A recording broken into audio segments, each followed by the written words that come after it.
1.5 पढ़े। इस क्लास में हम लोग एक्सरसाइज 1.6 पढ़ेंगे।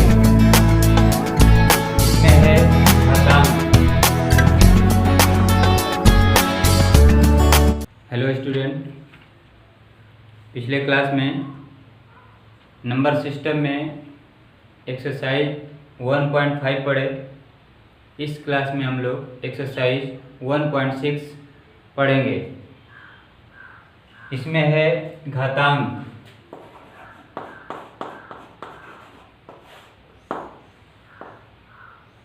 का नियम।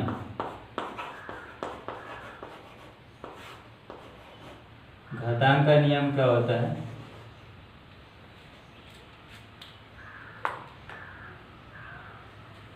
देखिए, घातांक जो है यानी घात का नियम क्या होगा,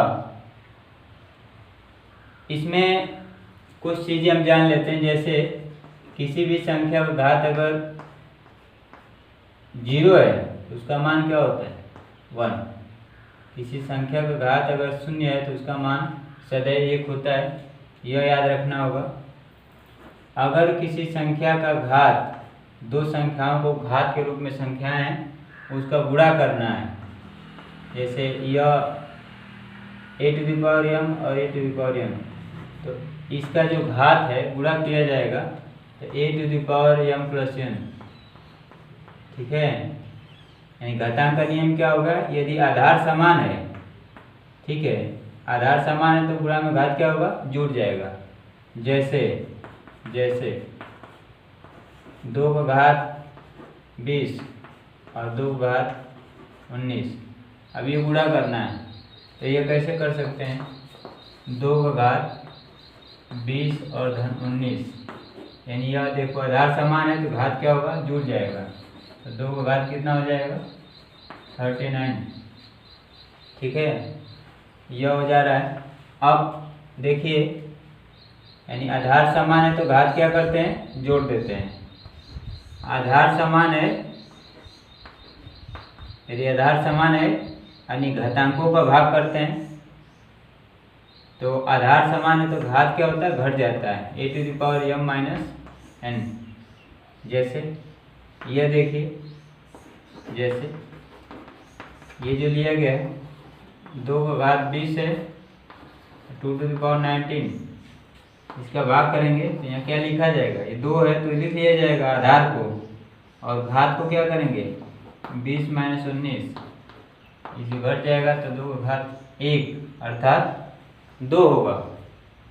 इस तरह से जो है आपका ये आसानी से आ जाएगा। इसका उपयोग जब, जैसे यहाँ देखिए 2 का घात 20 एक बहुत बड़ी संख्या हो जाएगी, बहुत लंबा समय लगेगा, इसलिए आसानी से नियम जानते रहेंगे तो कर सकते हैं। याद कैसे रखना है इसको? किसी भी संख्या का यदि आधार समान है तो घात जो क्या होगा? गुणा में घात जुटेगा, भाग में घात घट जाएगा।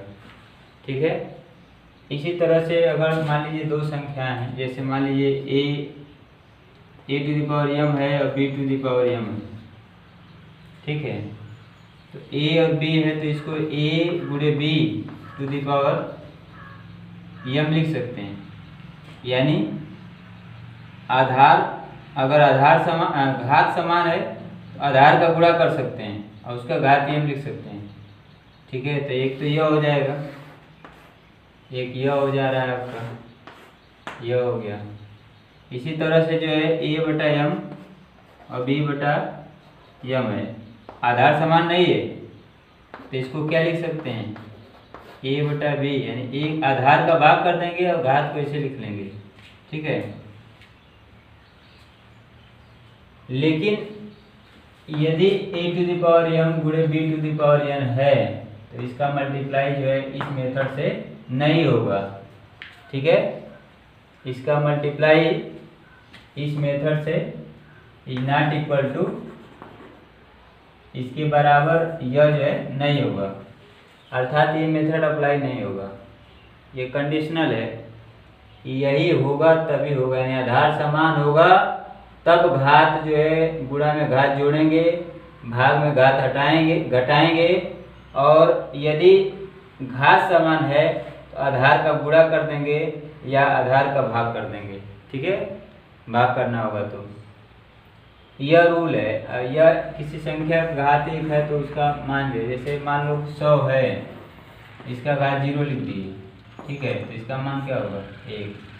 यहाँ कई लाख भी रहेगा, करोड़ भी रहेगा, उसका घात 0 है तो उसका मान क्या आएगा 1 होगा।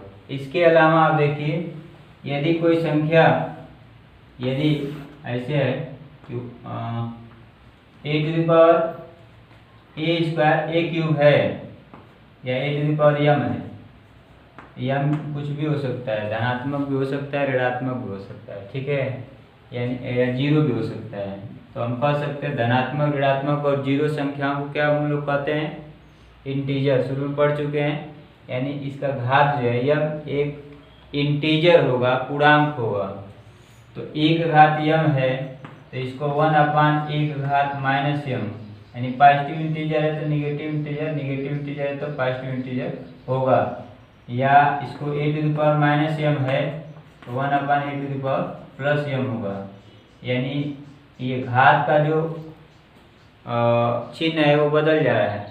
ठीक है, यानी घातांक अगर पॉजिटिव इंटीजर है तो नेगेटिव इंटीजर में कन्वर्ट हो जाएगा और नेगेटिव इंटीजर है तो पॉजिटिव इंटीजर में। ठीक है, जैसे a⁻b⁴n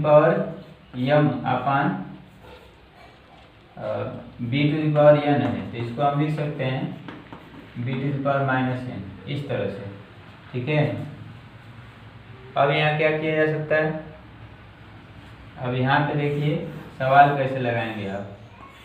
सवाल लगाने के लिए विशेष जो आपको चीज़ ध्यान रखना है, अब आपको ये नहीं है कि सूत्र है तो इसको याद रखिए, ऐसा कुछ नहीं है। आप सीधे सीधे जैसे उदाहरण बताया गया, इसमें यह देखेंगे कि आधार समान है या नहीं। यदि आधार समान है तो गुणा में घात क्या करेंगे जोड़ेंगे, यदि आधार समान है तो भाग में घात घटा देंगे। ठीक है, तो इस तरह की चीज़ें आती है। जैसे मान लीजिए 8 है, ठीक है, इसका घात 1/3 है, 8 का घात 1/3 है, तो 8 को क्या लिख सकते हैं, 8 को लिख सकते हैं आप 2 का क्यूब, इसका 1/3, इसका इसमें मल्टीप्लाई होता है, ये इससे कैंसिल हो जाएगा, यानी इसको लिख सकते हैं 2 का घात 3 × 1/3, तो इससे कट जाएगा तो क्या होगा 3 का घात 2 का घात 1, अर्थात इसका मान क्या आएगा 2।